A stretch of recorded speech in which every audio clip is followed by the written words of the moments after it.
So what's the Grape Explorer talking about today? So if you've been following our series on Eastern Europe, we're about to talk about a country that I think is on the march and something that we need to pay attention to here in America because, you know, if you look at Eastern Europe, it's very, very diverse and there's a lot of different areas, but we're going to talk about an area called Serbia.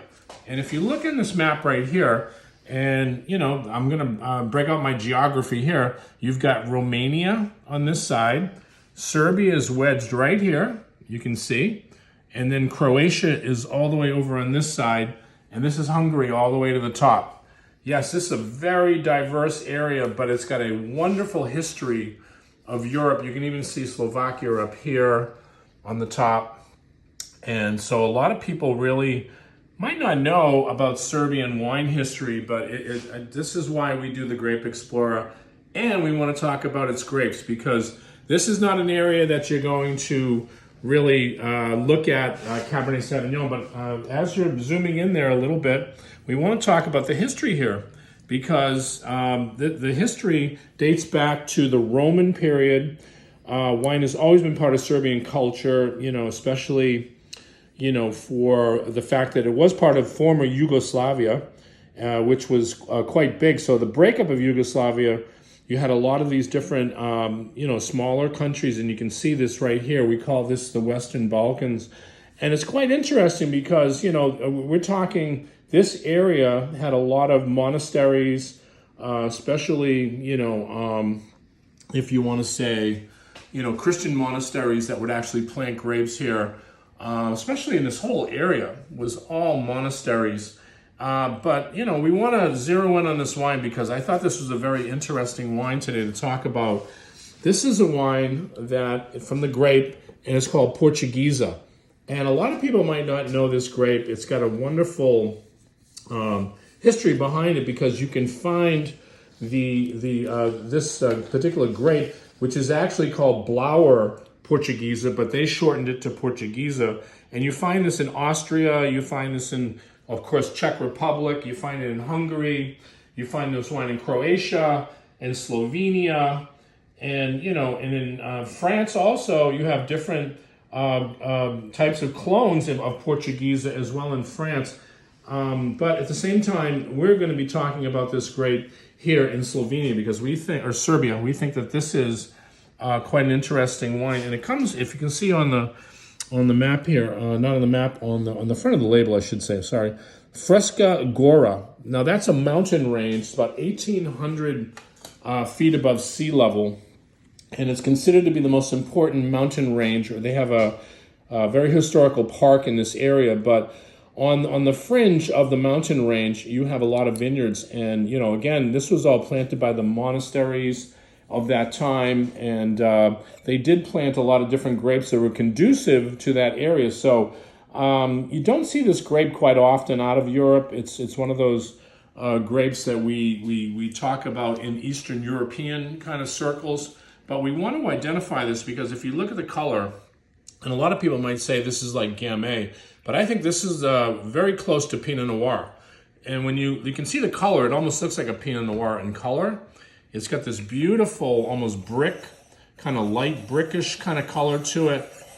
But if you like Pinot Noir, I think you're going to really like this wine. But you got to pay attention too because it's called Portuguiser here on the front. So a lot of people might not know. So this particular producer, which is really kind of cool, we're gonna talk about. And why is the Grape Explorer talking about wines from Serbia? Why are we doing that? Well, we think that this represents the future. I always talk about the past, the present, and the future. If we were talking 30 years ago, I would not be talking about Serbia. I would not be talking about Romania. I would not even be talking about Croatia. But guess what? This is a history of winemaking that predates the Roman times, and we're talking about their problems or their issues, having commercialized wines, because a lot of these were owned by the government. A lot of these vineyards and a lot of these wineries were all owned by the government, so the winemaking there was a lot of bulk wine, really wasn't anything to write home about. But today, with a lot of foreign investment, and a lot of these people are trying to bring their countries back to normalcy as far as even winemaking and, commerce. That's why we're talking about today Eastern Europe, because I think that this is the future for Americans to understand. If you're looking for value, these wines are never going to be expensive. They'll always be good, easy to drink. These people drink wine with food, so these are the best food wines. And this is the most important thing in the Grape Explorer. We are here to tell you about grapes that you're not familiar with. And let's smell this wine, because I smell a lot of strawberries right off the bat, but you get a lot of the sense of Pinot Noir that you get, almost like that kind of red fruits, beautiful expression. But when you taste the wine,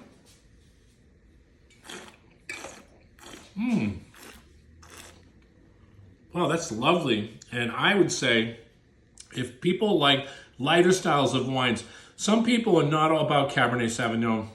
Some people don't like the heaviness of Merlot or the heaviness of Cabernet Franc.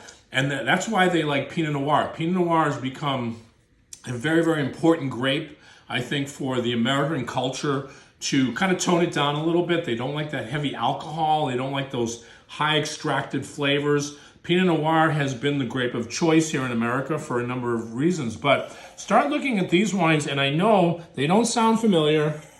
I know a lot of people would never know Portuguiser or Blauer Portuguiser, but these are wines that have been produced for hundreds of years in Europe. And again, these are lighter styles of wines. You don't have to drink a lot of this wine just to enjoy it, but these are perfect wines with a lot of different meats and chicken and but beautiful wine. One more taste.